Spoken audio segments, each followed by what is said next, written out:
it always is devastating because, you know, our livelihood is threatened and everything we've worked so hard to establish is definitely on the line. My mind just kind of goes blank. It's just overwhelmed with sadness and disappointment. I think for me, that's the most frustrating part of this sport. You know, people are constantly rewarded when you win all the time, but it's like sometimes winning's the easy part. It makes me mad, it makes me sad, but I think that, you know, we're fortunate to be able to do what we do for a living. Yeah, it sucks, but it's just part of what we do.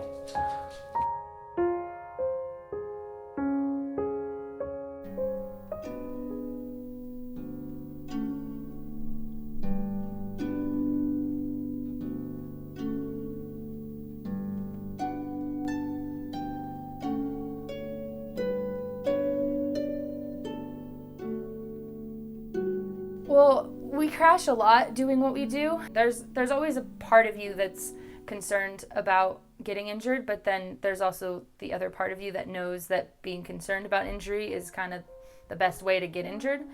But, you know, injuries happen in what we do because what we do is dangerous, and in order to stay at the top, you have to push it. You have to try things you haven't done. So, you know, unfortunately, I've spent a lot of my career rehabbing injuries and training in order to prevent injury.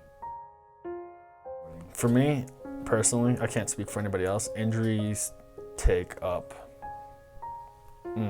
depends how you look at it. I'd say 0% mentally, because I don't do anything unless I'm confident, but physically I make sure I'm prepared. I mean, I'm usually, you know, in the gym a lot, making sure I'm in good shape, so if I do fall, I can take a beating.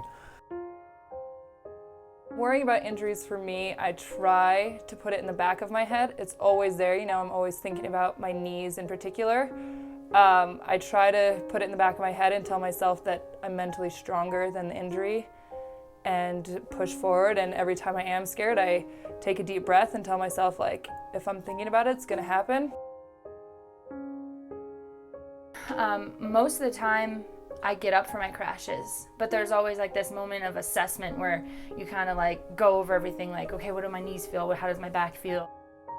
I would say the immediate thought process when I fall is, oh, there goes my season. I'm not going to see all my friends for a long time, and just kind of the calendar of what I had planned in my head just kind of goes blank. Sometimes you do have tweaks where it doesn't feel great, and then you go, you know, your mind starts running and you think you've done the worst possible thing and your season is over, and sometimes it ends up that you just tweaked your knee and it's going to be okay if you like chill for a week. And then there's the crashes where you hit and you are just like, motherfucker.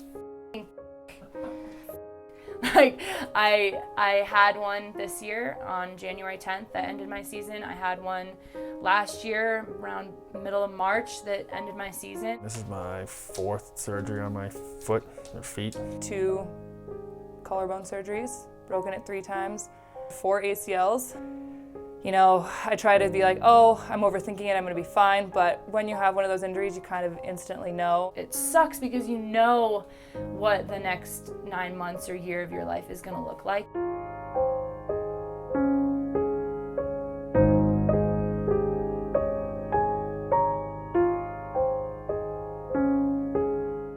My mentality with injuries has changed throughout every injury. The first couple ones, I was like, okay, everyone gets hurt, this happens to everyone. Last year, I was like, okay, I'm gonna focus my time and find other things I love and really enjoy summer. And, you know, I fell in love with road biking and a bunch of different things. This time around, I'm more kind of like, f*** the world. One of these times, I'm worried that my mind is not gonna be able to come out of it, so. But I just try and think, okay, I've hurt myself now, I've got to get better.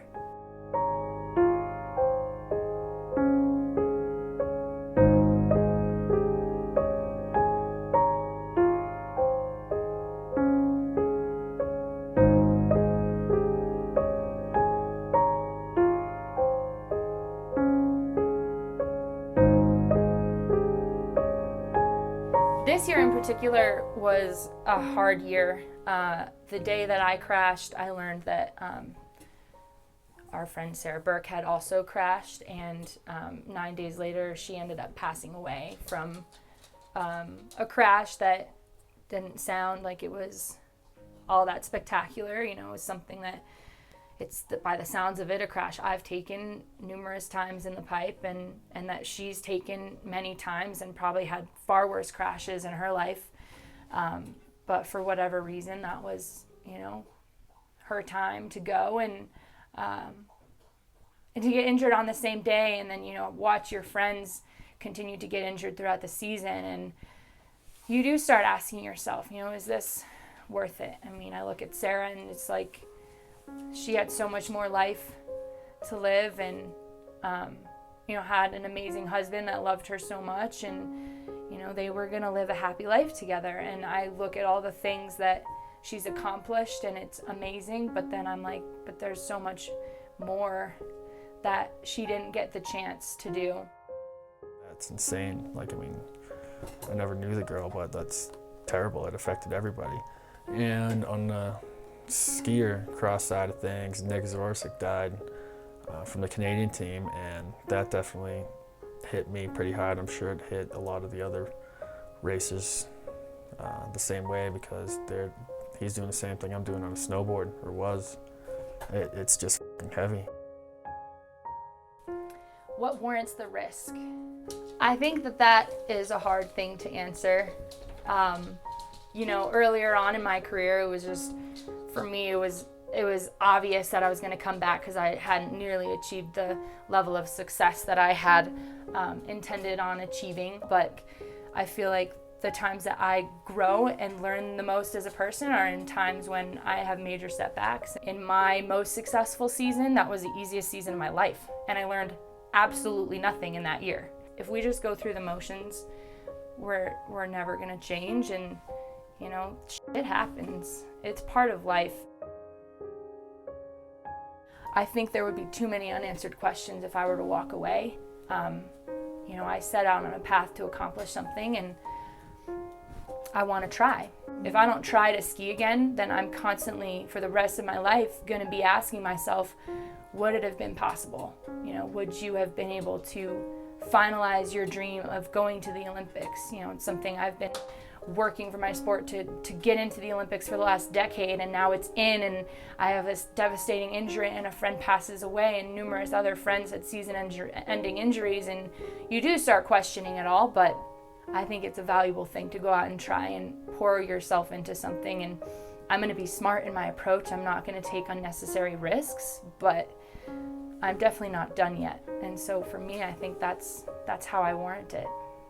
What keeps me coming back, I always tell myself when I initially hurt myself, like, oh, I don't know if I can do this anymore. As soon as I get back to things that I love, like when I'm allowed to bike and when I can jump on a trampoline and actually fully work out, I'm like, okay, I can come back from this. And the feeling of, I just imagine the feeling of like flying through the air on a jump, and that weightless feeling, it just, you know, it brings me back. And I'm like, okay, I want that feeling again. Like I'm not ready to give up.